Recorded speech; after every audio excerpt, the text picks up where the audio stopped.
Hello students, hope you are doing well. आप लोगों ने मैट्रिसेस का पार्ट 3 कर लिया होगा, जिसमें हम लोगों ने 3.3 के क्वेश्चन सॉल्व किए थे। और आज हम लोग पार्ट 4 में आगे बात करने वाले हैं elementary operations of matrices and inverse of matrix. और आगे जो है हम एलिमेंट्री मेथड से इन्वर्स निकालने का तरीका देखेंगे, और आगे भी बहुत सारी चीज़ें आती जाएंगी। चलिए स्टार्ट करते हैं। तो सबसे पहले एलिमेंट्री ट्रांसफॉर्मेशंस या एलिमेंट्री ऑपरेशंस क्या हैं। जैसा कि हमें पता है, जब हम लोग डिटर्मिनेंट में एलिमेंट्री ट्रांसफॉर्मेशन कराते थे, मतलब जैसे कि किसी रो में हमने दूसरी रो को माइनस कर दिया, या किसी कॉलम में दूसरे कॉलम को माइनस कर दिया, या कॉलम का मल्टीप्लाई कॉलम में किसी नंबर का मल्टीप्लाई करके दूसरे कॉलम में मल्टीप्लाई कर दिया, माइनस कर दिया या प्लस कर दिया। तो इस टाइप के जो ऑपरेशंस हैं वो एलिमेंट्री ट्रांसफॉर्मेशन होते हैं। और एलिमेंट्री ट्रांसफॉर्मेशंस यहाँ पर हम लोग जो है देख सकते हैं। तो ये जो है 6 ट्रांसफॉर्मेशंस हैं मैट्रिक्स में। 3 जो है वो रोज़ पर होंगे और 3 कॉलम्स के अकॉर्डिंग होंगे। तो यहाँ पर हम लोग जो है सिर्फ रोज़ के अकॉर्डिंग देख लेंगे, कॉलम्स अपने आप उसी के करस्पॉन्डिंग मिल जाएगा। तो इसमें कह रहा है कि द इंटरचेंज ऑफ एनी 2 रोज़ और कॉलम्स, कोई भी 2 रोज़ को आपस में हम एक्सचेंज करा सकते हैं, या कोई भी 2 कॉलम्स को आपस में एक्सचेंज करा सकते हैं। तो इसका जो लिखने का तरीका होगा कि R I changes to R J, इस टाइप से लिखेंगे इसको। और अगर हम आयत और जेथ कॉलम्स को इंटरचेंज करा रहे हैं तो इस तरीके से लिखेंगे सी आई इंटरचेंज टू सी जे। जैसे एक मैट्रिक्स हमने ये ले ली, और इसमें R1 changes to R2 operation हमने यूज़ किया है। मतलब पहली रो को दूसरा रो बना देना है, दूसरी रो को पहली रो बना देना है। -1 √3 1 1 2 1, ठीक है। तो ये बहुत ही आसान है। इसके बाद second, the multiplication of the elements of any row or column by non zero number. और जैसे मान लो हमें ith रो को यहाँ पे मल्टीप्लाई कराना है k से, ठीक है। तो आर आई जो होगा ना, यानी कि ith row becomes k times R I. तो ये हम इस टाइप से इसको सिम्बोलिकली लिखेंगे। और अगर हम किसी ith कॉलम में k का मल्टीप्लाई करा करके उसको नया मैट्रिक्स बना रहे हैं तो C I changes to k times C I लिखेंगे, ठीक है। इसमें देखो, जब हम ये वाला ऑपरेशन यूज़ करते हैं तो केवल उस पर्टिकुलर रो में या कॉलम में ही k का मल्टीप्लाई होता है। अगर हमें किसी मैट्रिक्स में मल्टीप्लाई करना होता है कांस्टेंट का, तो सारे एलिमेंट के साथ मल्टीप्लाई होता है। लेकिन जब हम ऑपरेशन यूज़ करते हैं ये वाला, तो केवल उस रो में या फिर उस कॉलम में ही मल्टीप्लाई होगा k का। जैसे यहाँ पर हमारे पास ये वाली मैट्रिक्स है B, और C3 चेंजेस टू 1/7 C3। तो यानी कि थर्ड कॉलम को जो है हमें 1/7 करके चेंज कर देना है। तो 1/7 यहाँ पे थर्ड कॉलम में आ जाएगा, बाकी अनचेंज रहेगा, बाकी कुछ भी चेंज नहीं होगा, ठीक है। तो ये जो है second type of elementary transformation है। Third type of elementary transformation में क्या होता है कि अगर हम किसी रो में या किसी कॉलम में k का मल्टीप्लाई करके ऐड कर दें, तो नए जो एलिमेंट होंगे उसको हम बोलेंगे R I changes to R I plus के टाइम्स आर जे। यानी कि जेथ रो में हमने के का मल्टीप्लाई किया और आईथ रो के साथ ऐड कर दिया। तो ये चेंजेस जो भी होंगे वो आईथ रो में ही होंगे, ठीक है।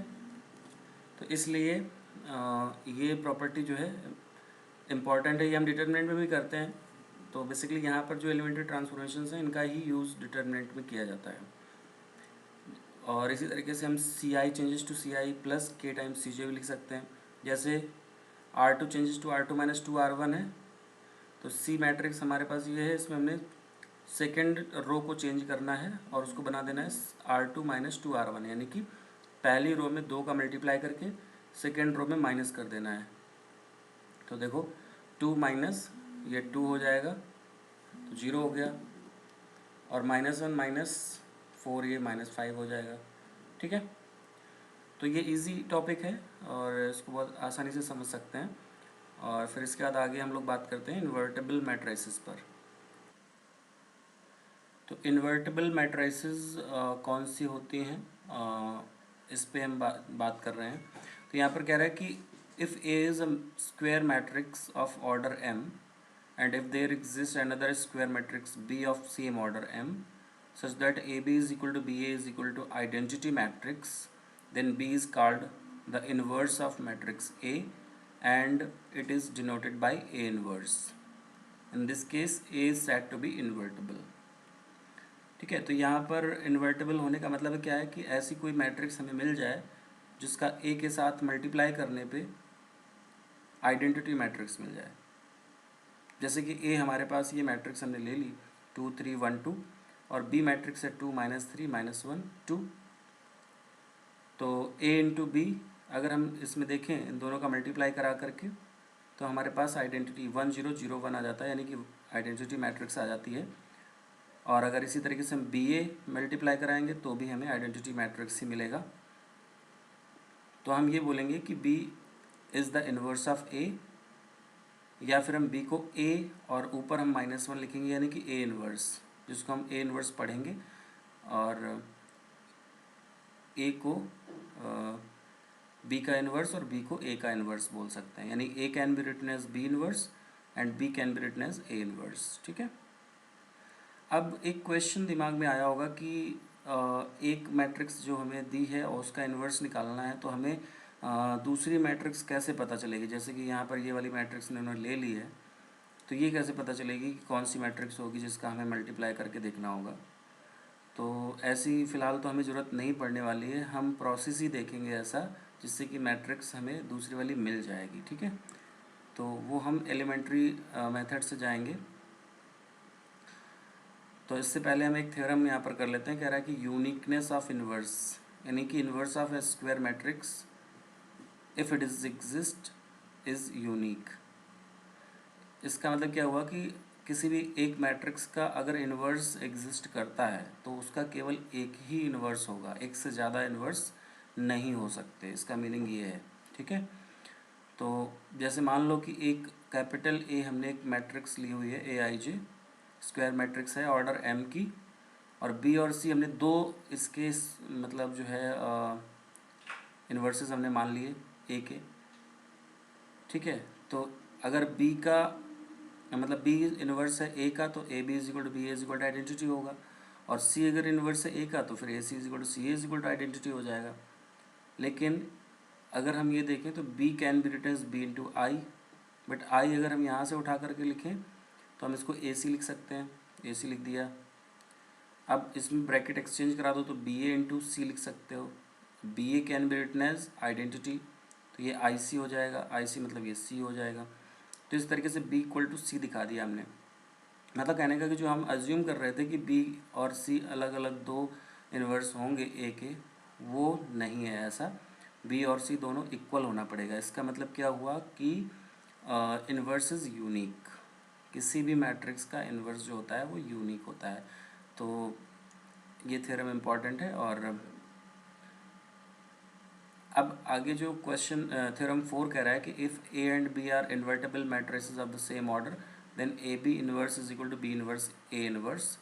ये इम्पॉर्टेंट थ्योरम है, इसको मैं बता देता हूँ यहाँ पर।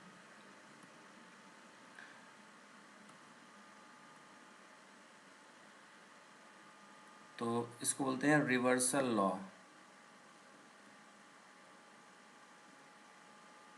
रिवर्सल लॉ का मतलब है कि AB का इन्वर्स जब हम करेंगे तो वो B इन्वर्स A इन्वर्स मिलेगा। ठीक है, तो इसमें हम क्या करते हैं, हमें पता है if B is something, P अगर कोई मैट्रिक्स है P is inverse of Q, then PQ is equal to QP is equal to identity, ये होता है। ठीक है, तो इसका मतलब क्या हुआ कि ये लिखा है AB जो इन्वर्स लिखा है, AB inverse is inverse of AB। ठीक है, AB का इन्वर्स लेफ्ट हैंड साइड में है और राइट हैंड साइड में उसकी वैल्यू है। तो अगर AB इंटू हम ये कराते हैं, now A B into B inverse A inverse, ये दो मैट्रिक्स का हम प्रोडक्ट करा करके देख लेते हैं, ठीक है। तो A B inverse A inverse, B inverse जो है, क्योंकि बी और बी इनवर्स एक दूसरे के इनवर्स हैं तो ये आइडेंटिटी मैट्रिक्स बन जाएगा। और ए इनवर्स, तो ए इनवर्स आ जाएगा, क्योंकि आइडेंटिटी का मल्टीप्लाई होने पे कोई चेंज नहीं आता है उसमें। और ये वापस फिर से आइडेंटिटी मैट्रिक्स हमें मिल जाएगा, क्योंकि ए आई मतलब A inverse is equal to identity, B inverse is equal to identity, ठीक है। तो हमने क्या दिखा दिया कि A B into B inverse is equal to identity. Similarly we can show that B inverse A inverse is equal into AB is equal to identity, ठीक है। तो इसका मतलब कंबाइनिंग दीज टू कंडीशंस हमें क्या मिल जाता है कि AB is inverse of B inverse A inverse और B inverse A inverse is inverse of AB। तो फाइनली हमें कंक्लूजन ये मिला कि AB का whole inverse is equal to B inverse A inverse, ठीक है। मोर जनरली अगर देखें, अगर मान लो हमारे पास तीन मैट्रिक्स हैं ए बी सी और इन्वर्स करना है, तो ये आ जाएगा सी inverse, B inverse, A inverse. अगर ए बी सी डिफाइंड है तो ये भी डिफाइंड रहेगा, ठीक है। तो इसका मतलब ये हुआ कि कई सारे अगर मैट्रिसेस हैं तो हम रिवर्स ऑर्डर में उसको लिखते हैं और इन्वर्स लगा देते हैं, प्रोडक्ट कर लेते हैं, इसीलिए इसको रिवर्सल लॉ बोलते हैं, ठीक है। तो यहाँ पर अब यही इसमें इन्होंने प्रूव किया हुआ है, inverse of matrix by elementary operation. तो एलिमेंट्री ऑपरेशन जो हमने अभी ऊपर पढ़े हुए हैं, एलिमेंट्री ट्रांसफॉर्मेशन, उन्हीं की हेल्प से हम किसी भी मैट्रिक्स का इन्वर्स निकाल करके देखेंगे। तो एग्जांपल नंबर 23 कह रहा है, by using elementary operations find the inverse of the matrix A 1 2 2 -1, ठीक है। तो हम इसको क्या लिखेंगे, ए इज इक्वल टू आई ए और रो ऑपरेशंस हम यहाँ पर इसमें अप्लाई करेंगे, ठीक है। तो ए इज इक्वल टू आई ए लिखने के बाद, यानी ए मैट्रिक्स है 1 2 2 -1,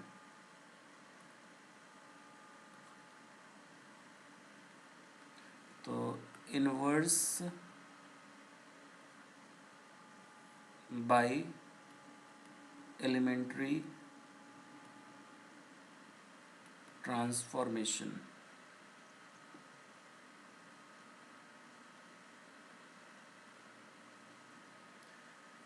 जैसे मान लो ए यहाँ पर दिया हुआ है हमारे पास, क्वेश्चन नंबर 23, एग्जाम्पल नंबर 23, 1 2 2 -1, 1 2 2 -1।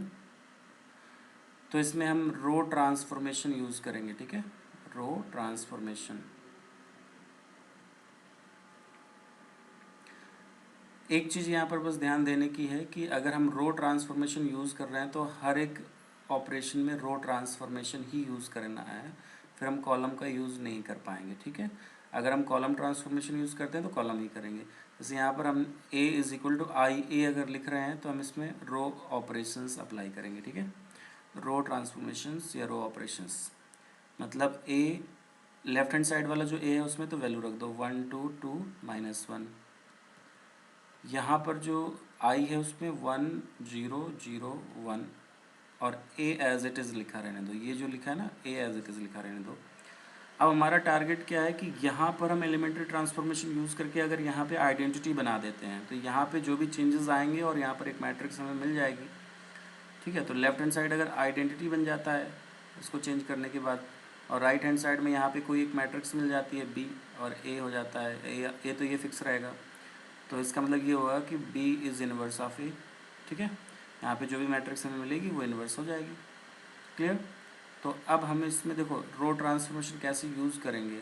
हमारा टारगेट क्या होता है कि यहाँ पे इस तरफ लेफ्ट हैंड साइड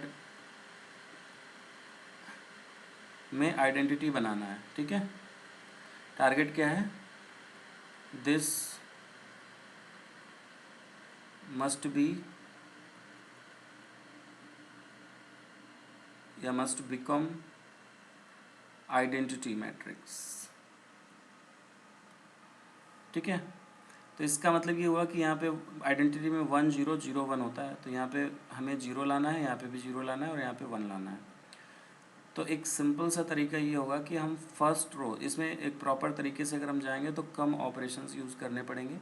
तो पहला ये तरीका होता है, यहाँ पे जो भी नंबर होगा उसकी हेल्प से यहाँ पे नंबर 0 बनाना है, ठीक है। तो हम चेंज करेंगे, यहाँ पे अप्लाई करेंगे R2 changes to R2 minus 2R1, ठीक है। तो इस तरीके से यहाँ पे हमें लेफ्ट हैंड साइड में वैल्यू मिल जाएगी 1 2, फर्स्ट रो तो as it is, second row में 2 का मल्टीप्लाई करके माइनस कर रहे हैं तो 0 हो गया, और इसमें 2 का मल्टीप्लाई करके माइनस करेंगे तो माइनस का 5 आ जाता है। इधर 1 0 0 1 नहीं 1 0, और इसमें 2 का मल्टीप्लाई करके माइनस करना है तो -2 आ जाएगा ये, और यहाँ पे एज इट इज़ ए, ठीक है। अब इसके बाद यहाँ पर तो 1 बनाना है, इसलिए -5 से इस कॉलम में रो में डिवाइड करेंगे। तो R2 changes to R2 divided by -5, ठीक है। तो ये बन जाएगा 1 2 0 1, और इधर आ जाएगा 1 0, और सेकेंड रो में -5 से डिवाइड होगा तो 2/5 आएगा 0 ए। और अब हम इस वाले नंबर को 0 बनाएंगे, ठीक है। तो R1 changes to R1 minus 2R2, यानी कि इस वाली रो में 2 का मल्टीप्लाई करके यहाँ पे माइनस कर देंगे तो 0 हो जाएगा, और इसमें कोई चेंज नहीं आएगा। तो 1 0 0 1, और इधर 1 माइनस इसका 2 टाइम्स करके माइनस करेंगे तो 1/5 बचेगा, सॉरी ये 1 है यहाँ पे, ठीक है। -5 से डिवाइड हुआ है यहाँ पर, तो 1/5 माइनस का 1/5 आएगा, ये मिस्टेक हो गया था यहाँ पे, इसको करेक्ट करके देख लेना, ठीक है। तो 2/5। अब इसके बाद क्या होगा कि इसमें सेकेंड रो में 2 का मल्टीप्लाई होगा, फिर यहाँ पे माइनस होगा तो ये 2/5 आ जाएगा, और इसमें तो ऑलरेडी 2/5 और माइनस का 1/5 है ही, ठीक है। तो अब हमने देखा क्या कि ये आइडेंटिटी मैट्रिक्स बन गया, और ये इस टाइम पे एक नया मैट्रिक्स हमने बी ले लिया है।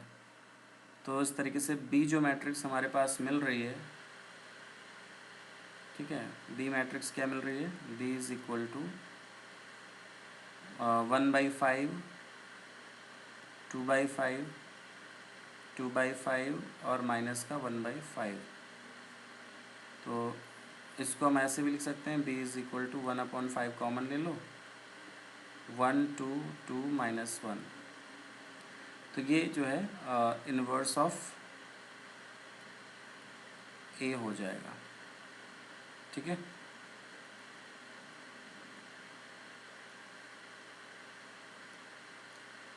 क्लियर। तो इस तरीके से एलिमेंट्री ट्रांसफॉर्मेशंस यूज़ करते हैं। अब आगे बात करते हैं नेक्स्ट में क्या कहता है।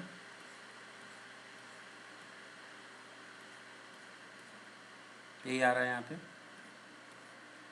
इसके बाद obtain the inverse of the following matrix using elementary transformation. तो यही सिमिलर प्रोसेस हम 3/3 के लिए करेंगे, इसमें जैसा किया गया वैसा ही करना है, ठीक है। रो ऑपरेशंस अप्लाई करके हमें आइडेंटिटी मैट्रिक्स इधर लेफ्ट हैंड साइड में बनाना होता है।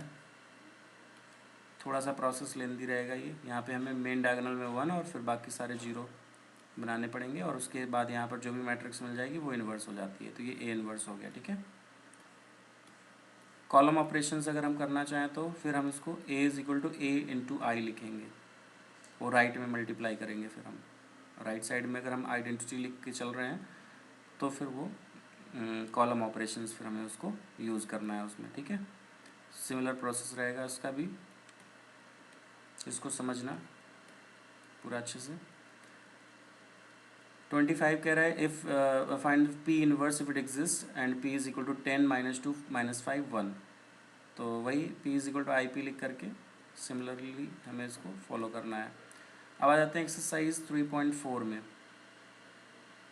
तो कह रहा है कि using the elementary transformation find the inverse of each of the matrices if it exist 1 to 17। तो कैलकुलेशन करना है अब तुम्हें इसमें, जैसा मैंने अभी बताया है इस वाले क्वेश्चन में, वैसी सिमिलर प्रोसेस सब में करनी है और फिर बताना है।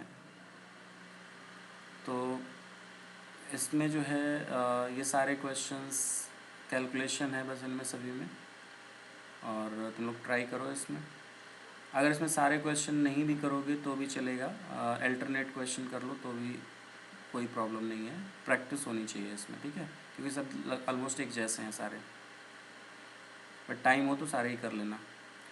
क्वेश्चन नंबर 18 देख लो। Matrices A and B will be inverse of each other only if A B is equal to B A is equal to identity. D option इसका जो है सही होगा, ये वाला ऑप्शन, ठीक है।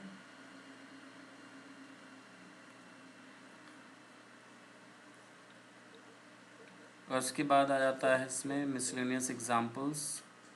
तो मिसलेनियस एग्जाम्पल्स भी हम यहाँ पर देख सकते हैं। एग्जाम्पल नंबर 26 जैसे कह रहा है कि ए की वैल्यू है cos theta sine theta minus sine theta cos theta, then prove that A raise to n बराबर ये। तो यहाँ पर अगर हम इसको मैथमेटिकल इंडक्शन से प्रूव कर लें, एक तरीका ये है कि हम ए का ए स्क्वायर निकालें, फिर ए क्यूब निकालें, ए पावर 4 निकालें, उसके बाद हम जनरलाइज करके लिख दें उसको। लेकिन यहाँ पर हम प्रिंसिपल ऑफ मैथमेटिकल इंडक्शन से इसको करते हैं जब, तो पी एन हम यहाँ पर ले लेंगे कि इफ़ ए की वैल्यू है cos theta sine theta minus sine theta cos theta, then A raise to n is equal to this. ये हमें प्रूव करना है। तो P1 चेक कर लेंगे, P1 तो सही है, ट्रू है ना। और n इक्वल टू 1 के लिए ट्रू हो गया। n इज इक्वल टू के लिए हम अज्यूम कर लेते हैं कि ए रेज टू के की वैल्यू ये आएगी कॉस के थीटा साइन के थीटा माइनस साइन के थीटा कॉस के थीटा। तो अगर हम चेक कर लें इसमें कि k+1 के लिए ये ट्रू है या नहीं, तो हम a रेज टू k+1 यानी a into A raise to k, A की वैल्यू हमें ये पता है, ए रेज टू के हमें ये पता है ऑलरेडी। फिर इन दोनों का हम मल्टीप्लाई कर देंगे, first row first column, first row second column, second row first column, second row second column, इस तरीके से मल्टीप्लाई कराएंगे। तो यहाँ पे जो फॉर्मूला बनेगा cos A cos B minus sine A sine B, यानी कि cos of A plus B, ये sine of A plus B बनेगा। यहाँ पर ये माइनस कॉमन निकल जाएगा इसमें, तो साइन ए प्लस बी यहाँ पर भी बन जाएगा, ठीक है। ये थोड़ा सा एरर है यहाँ पे, ये माइनस का साइन रहेगा ये, ठीक है, इसको सही कर लेना। ये माइनस का साइन आएगा क्योंकि this row into this row multiply होगा जब दिस रो एंड कॉलम, तो माइनस आएगा यहाँ पे, तो वो माइनस फिर कॉमन हो जाएगा। और ये तो ठीक है, तो कॉस ऑफ k+1 थीटा, यहाँ पर सब जगह पे k+1 बन जाएगा, ठीक है। तो k+1 के लिए ट्रू हो जाएगा। तो इन जनरल हम कह सकते हैं कि a raise to n is equal to cos n theta sine n theta minus sine n theta cos n theta holds for all natural numbers. Example number 27 कह रहा है if A and B are symmetric matrices of the same order then so that A B is symmetric if and only if A and B commute, that is A B is equal to B A. तो A B is symmetric if and only if A B is A B commute. तो ये जो है example है 27, ये देख लेते हैं यहाँ पे एग्जाम्पल 27, ठीक है। तो इसमें कह रहा है कि A B is symmetric if A B is equal to B A. तो हम ये मान लेते हैं कि ये जो ए बी है उसको हमने एक नया नाम दे दिया P, P is equal to A B. तो पी ट्रांसपोज निकालते हैं, तो P transpose is equal to P होना चाहिए एज पी इज सिमेट्रिक, ठीक है। तो P transpose equal to P का मतलब हो गया ए बी का ट्रांसपोज बराबर ए बी, यानी B transpose A transpose is equal to A B, ये आ जाएगा।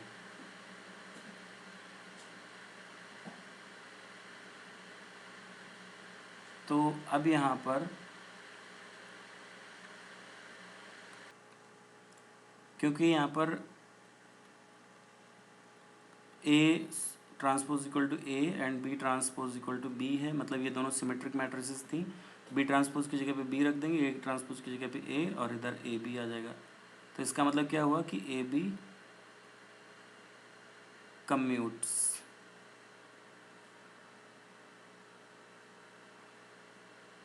विद BA, मतलब AB is equal to BA आ गया, ठीक है।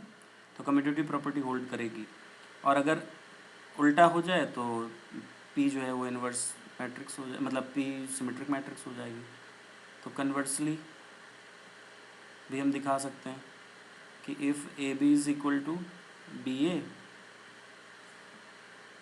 तो AB is equal to B को हम लिख देंगे B ट्रांसपोज, A को लिख देंगे A ट्रांसपोज, फिर इसको लिख देंगे AB का होल ट्रांसपोज। तो इसका मतलब ये हो गया कि AB इज सिमेट्रिक। तो मतलब हमने यहाँ पे दिखा दिया कि अगर सिमेट्रिक है AB, A और B भी सिमेट्रिक हैं, साथ ही साथ AB भी सिमेट्रिक है, तो तभी पॉसिबल है जब AB is equal to BA हो, या फिर AB is equal to BA होगा तो फिर AB सिमेट्रिक मैट्रिक्स होगा। तो ये एक इम्पॉर्टेंट प्रॉपर्टी है, यूज़ होगी बहुत सारे क्वेश्चंस के लिए। एग्जाम्पल नेक्स्ट 28 में अगर हम देखें तो A दिया हुआ है, B दिया हुआ है, C भी दिया हुआ है। Find a matrix D such that CD minus AB is equal to 0। तो D मैट्रिक्स हमने ले ली A B C D, और CD माइनस AB अप्लाई कर दिया, पूरा कैलकुलेशन कर लिया। तो ये 4 इक्वेशंस बन जाएंगे। अब इनको सॉल्व कर लेंगे सबको, ठीक है, और हमें D की वैल्यू मिल जाएगी। और मिसलेनियस एक्सरसाइज ऑन चैप्टर 3, तो मिसलेनियस में देखते हैं इसमें कितने क्वेश्चंस हैं। उसके बाद हम यहाँ पर 15 क्वेश्चंस हैं, ठीक है। तो आई थिंक इस एक्सरसाइज का जो सॉल्यूशन है वो मैं नेक्स्ट लेक्चर में बना दूंगा। तो यहाँ तक कंप्लीट कर लो, इतने नोट्स तैयार कर लो अभी, यहाँ तक पूरा जो है अच्छे से कंप्लीट हो जाना चाहिए, ठीक है। और मिसलेनियस एक्सरसाइज चैप्टर 3 की उसके लिए नेक्स्ट वीडियो में बना दूंगा। तो इतना पूरा अच्छे से तैयार कर लो, और I hope you understand the explanation. Thank you.